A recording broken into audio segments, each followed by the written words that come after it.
friends, welcome to Hobby Recipes. எல்லாரும் எப்படி இருக்கீங்க? இன்னைக்கு நாம என்ன செய்ய போறோம் அப்படினா ஒரு சூப்பரான ஈவினிங் ஸ்நாக்ஸ் தாங்க செய்ய போறோம். அதாவது ஸ்வீட் கார்னை வச்சு ஒரு சூப்பரான ஒரு பக்கோடா செய்ய போறோங்க. வாங்க फ्रेंड्स எப்படி செய்யறதுன்னு பார்க்கலாம். அதுக்கு முன்னாடி அந்த பக்கோடா செய்யறதுக்காக என்னென்ன பொருட்கள் தேவை அப்படிங்கறத பார்த்துடலாம். நான் வந்து இன்னைக்கு ஒரு பவுல்ல ஸ்வீட் கார்ன் எடுத்துர்க்கேங்க. அப்புறம் ஒரு 4 பெரிய வெங்காயத்தை இந்த மாதிரி நீள நீளமா கட் பண்ணி எடுத்து வச்சிருக்கேன். கடலை மாவு எடுத்துர்க்கேங்க ஒரு கப். அரிசி மாவு ஒரு 3/4 கப் அளவுக்கு எடுத்துர்க்கேன். கொஞ்சமா கருவேப்பிலை எடுத்திருக்கேன். பச்சை மிளகாய் ஒரு 3 பச்சை மிளகாயை சின்ன சின்னதா கட் பண்ணி எடுத்து வச்சிருக்கேன். கொஞ்சமா மிளகாய் தூள் எடுத்திருக்கேன். அப்புறம் உப்பு எடுத்திருக்கேன். வாங்க फ्रेंड्स எப்படி செய்யறதுன்னு பார்க்கலாம். இங்க பாருங்க फ्रेंड्स இந்த மாதிரி ஒரு மிக்சிங் பவுல் எடுத்துக்கோங்க. ஃபர்ஸ்ட் வந்து நம்ம ஸ்வீட் கார்ன் இதுல ஆட் பண்ணிக்கலாங்க. ஸ்வீட் கார்ன் ஆட் பண்ணிக்கலாம்.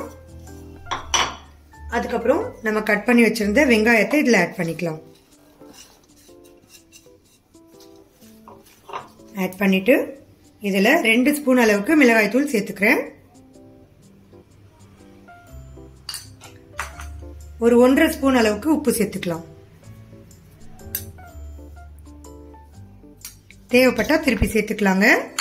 அதுக்கப்புறம் நம்ம எடுத்து வச்சிருந்த கருவேப்பிலையை சேர்த்துக்கலாம். அப்புறம் கட் பண்ணி வச்சிருந்த பச்சை மிளகாயை சேர்த்துக்கலாம். இப்ப இது எல்லாத்தையுமே நல்லா மிக்ஸ் பண்ணிக்கலாங்க. கையை வச்சு இந்த மாதிரி நல்லா மிக்ஸ் பண்ணி விட்டுக்கோங்க. ஈஸியான ஒரு ஈவினிங் ஸ்நாக்ஸுங்க. நம்ம இந்த மாதிரி மிக்ஸ் பண்ணிட்டு இதை ஃப்ரை பண்ணி எடுத்துடணும். அவ்வளவுதான். ஒரு சூப்பரான ஈவினிங் ஸ்நாக்ஸ் ஈஸியா செஞ்சு கொடுத்துடலாம். குழந்தைங்களுக்கு ரொம்ப பிடிக்கும் ஃப்ரெண்ட்ஸ். இது கண்டிப்பா வீட்டுல ட்ரை பண்ணி பாருங்க. ட்ரை பண்ணி பார்த்துட்டு எப்படி இருந்துச்சுன்னு எனக்கு மறக்காம கமெண்ட் பண்ணி சொல்லுங்க ஃப்ரெண்ட்ஸ். இங்க பாருங்க இந்த மாதிரி நல்லா மிக்ஸ் பண்ணிக்கலாம். அதுக்கப்புறம் இதுல கடலை மாவு சேர்த்துக்கலாங்க. இங்க பாருங்க ஃப்ரெண்ட்ஸ் இந்த கடலை மாவு ஃபுல்லாத்தையும் சேர்த்துக்கலாம். அரிசி மாவு எடுத்து வச்சிருந்தோம் இல்லையா, அந்த அரிசி மாவையும் சேர்த்துக்கலாங்க. இந்த அரிசி மாவு வந்து கிறிஸ்பினஸ் கொடுக்கறதுக்காக 3/4 கப் அளவுக்கு சேர்த்துக்கலாம். பாருங்க இது எல்லாத்தையுமே நல்லா மிக்ஸ் பண்ணி விட்டுக்கலாம். இதுலயே வந்து வெங்காயம் வந்து தண்ணி விடும். அப்படி இல்லைன்னா நீங்க வந்து கொஞ்சமா தண்ணி தெளிச்சு இதை நல்லா மிக்ஸ் பண்ணிக்கலாம். பாருங்க ஃபர்ஸ்ட் நம்ம வந்து இது எல்லாத்தையுமே நல்லா மிக்ஸ் பண்ணி விட்டுக்கலாம். இந்த மாதிரி நல்லா மிக்ஸ் பண்ணிட்டு கொஞ்சமா தண்ணி தெளிச்சு மிக்ஸ் பண்ணிக்கோங்க.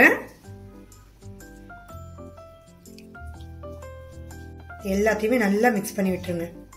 இது நல்லா உதிரி உதிரியா இருந்தாலும் ஓகே தான் ஃப்ரெண்ட்ஸ். அந்த மாதிரி தான் பக்கோடா வந்து ஃப்ரை பண்ணி எடுக்கணும். இதை மிக்ஸ் பண்ணிக்கோங்க நல்லாவே.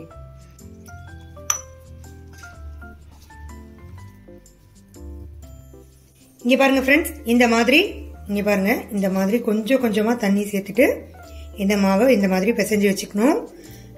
இங்க பாருங்க நிறைய தண்ணி சேர்த்துடக்கூடாதுங்க. இந்த மாதிரி உதிரி உதிரியா இருக்கணும். ஓகேவா? இப்போ இதை ஃப்ரை பண்ணி எடுத்துடலாங்க. இங்க பாருங்க ஃப்ரை பண்றதுக்காக நான் வந்து கடாயில ஆயில் வச்சு சூடாகிறதுக்காக வச்சிருக்கேன். சூடாயிடுச்சு. இப்போ இதை ஃப்ரை பண்ணி எடுத்துடலாம். இந்த மாதிரி கொஞ்சம் கொஞ்சமா எடுத்து இந்த மாதிரி சேர்த்துக்கோங்க.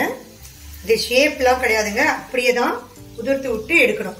இந்த மாதிரி உதிர்த்தி விட்டுருங்க. கொஞ்சம் மீடியம் ஃப்ளேம்லயே வச்சுக்கோங்க. ஏன்னா நம்ம ஸ்வீட் கார்ன் சேர்த்திருக்கோம். அதனால கொஞ்சம் மீடியம் ஃப்ளேம்லயே வச்சு ஃப்ரை பண்ணி எடுத்துடலாம். இந்த மாதிரி சேர்த்துக்கோங்க. உதிர்த்து சேர்த்துக்கோங்க. ஈஸியா செய்யக்கூடிய ஒரு ஸ்நாக்ஸுங்க. கண்டிப்பா எல்லாருமே வீட்டுல ட்ரை பண்ணி பாருங்க. அவ்வளவு சாப்பிடுறதுக்கு அவ்வளவு சூப்பரா இருக்கும் ஃப்ரெண்ட்ஸ். ட்ரை பண்ணி பார்த்துட்டு எப்படி இருந்துச்சு அப்படிங்கறது எனக்கு சொல்லுங்க ஃப்ரெண்ட்ஸ். இப்ப இதை நல்லா கிறிஸ்பியா ஃப்ரை பண்ணி எடுத்துடலாம்.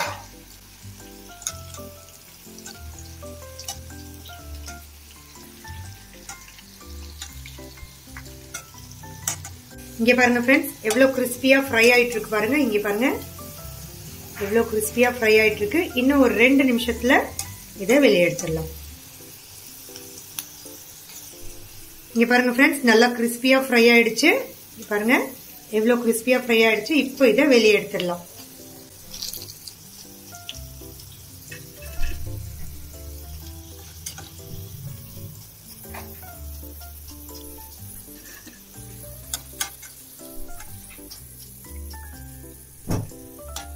இதே மாதிரி திருப்பி இன்னொரு ரவுண்ட் சேர்த்துக்கலாங்க. இந்த மாதிரி உதிர்த்தி விட்டு எடுத்தாலும் ஓகே.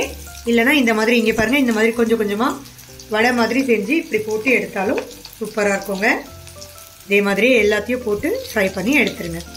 இங்க பாருங்க ஃப்ரெண்ட்ஸ், நான் எல்லா பக்கோடாவையும் சூப்பரா ஃப்ரை பண்ணி கிறிஸ்பியா, இங்க பாருங்க எவ்வளவு கிறிஸ்பியா ஃப்ரை பண்ணி எடுத்துக்கிட்டேன் பாருங்க. நல்லா டேஸ்டும் சும்மா அட்டகாசமா வந்துருக்குங்க.